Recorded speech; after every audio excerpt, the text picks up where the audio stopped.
Hello again. This is the final video in this series. I think it's video number 8 overall, and the last in this 4-video series for our April classroom. And this one we're going to deal with policy analysis. This could be a whole study in and of itself. It could be an entire semester.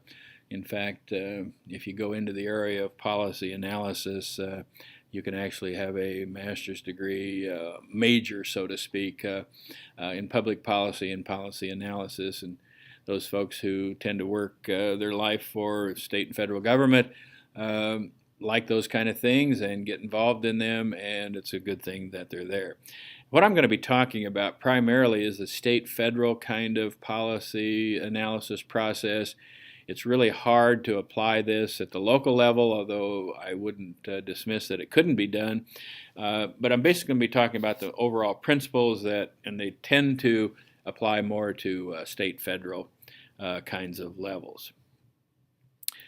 The steps in a policy analysis procedure have to do with first thing is defining the problem. So the question you're asking is, how well was this problem defined? And you're looking at not only the written description of that policy issue definition, but the data that's behind it. Was the data comprehensive? Was the data basically balanced? Was the data the kind that really gave you a true and accurate picture of the breadth and depth of that policy kind of question? The second step is then an examination of the arguments for and against, so that you look at them in terms of the veracity, truth, of the arguments that support that policy position or definition and the arguments that are opposed to it. And you basically try to identify them and write them down so that you can begin to look at what's pro argument, what are the con or mitigating arguments.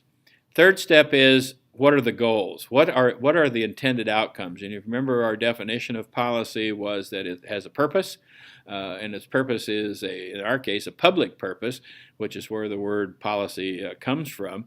And so you try to determine what those goals were, and you actually try to delineate them. One of the interesting things to me about No Child Left Behind was that it was never the goals of No Child Left Behind were not part of the actual supporting arguments in favor of it. The actual 4 goals that No Child Left Behind rests on today came after the legislation was passed. And basically they were inferred. And so sometimes goals are explicit. Good example would that be in the case of school finance in Nebraska.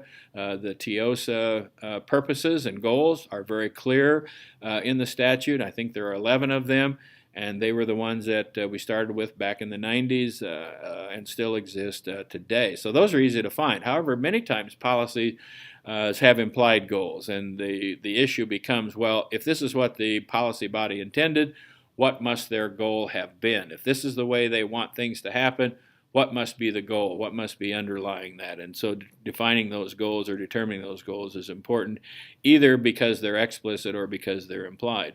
And sometimes implied goals, simply uncovering them, is a good thing. I think one of the things that, while I have a difficult time assigning much positive to No Child Left Behind, the fact that somebody did come along, in fact, it was the Center for Education Policy that came along and said, these 4 goals are what No Child Left Behind was based on. First time I'd ever seen those goals. And who could argue with the fact that subgroups were being left behind? Educational opportunity was not there for all kids, those kind of things that were determined to be the goals of NCLB. The fourth step then is the analysis of its implementation. How well did it go? How the implementation, what's the level of fidelity of the implementation to the intent of the policy, to the goals of the policy? Are those being implemented fully? Implemented with fidelity to what we know of as best practice, and that probably first was, is there an implementation plan? And if that plan does it fit the goals? Does it fit the purpose? And then how well is what's the level of fidelity of the actual implementation to that plan, so that in fact the vision and purpose of the policy can be achieved.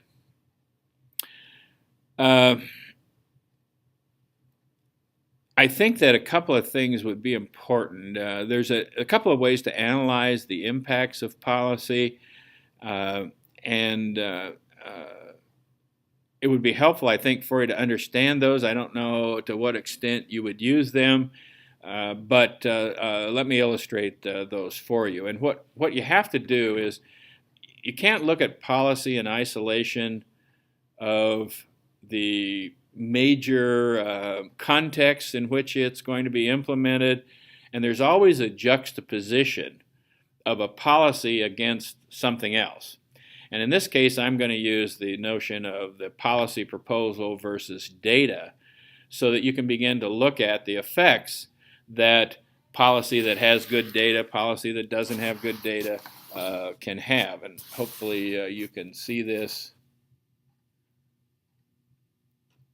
on there. I'm not sure that you can, but let me give this a try.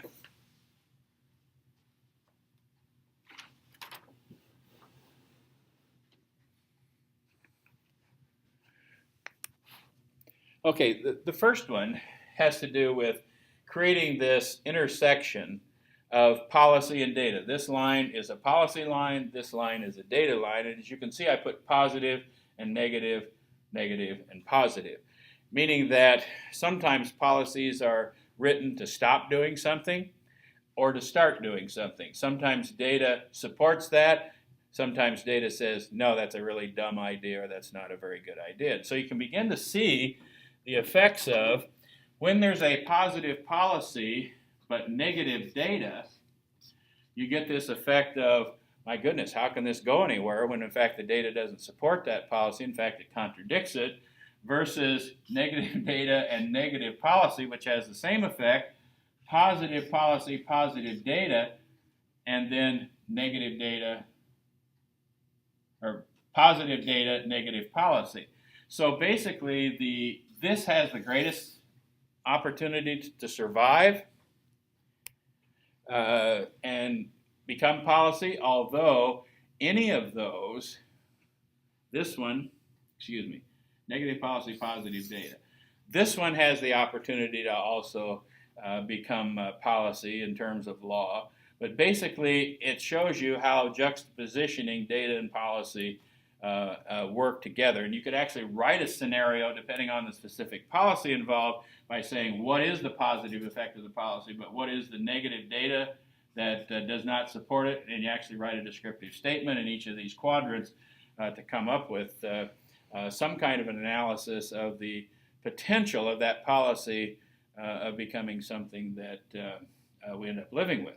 The other way to do that is almost the same kind of thing, but it's using more of a matrix where you take data, positive, negative, policy, positive, negative, and so here you get, again, positive data, you get positive data, positive policy, negative data, positive policy, you get positive data, negative policy, and then you get negative data, negative policy. So it's the same kind of thing, and so you look at this and this as possibilities. These are not likely to happen, although sometimes they do. But this gives you a sense of the analysis. Does data inform it? And if so, how? And if you actually wanted to, instead of putting the pluses and minuses in there, write a descriptive statement in each of these about the policy, about the data, you begin to see how the lay of the land looks when the policy is in its formative stages and before it ends up getting put in place. Well, I don't know how helpful that was to you. I think it's one of the things that can be used. The tool that's the axis graph has been used effectively by trying to describe, let me give you an example.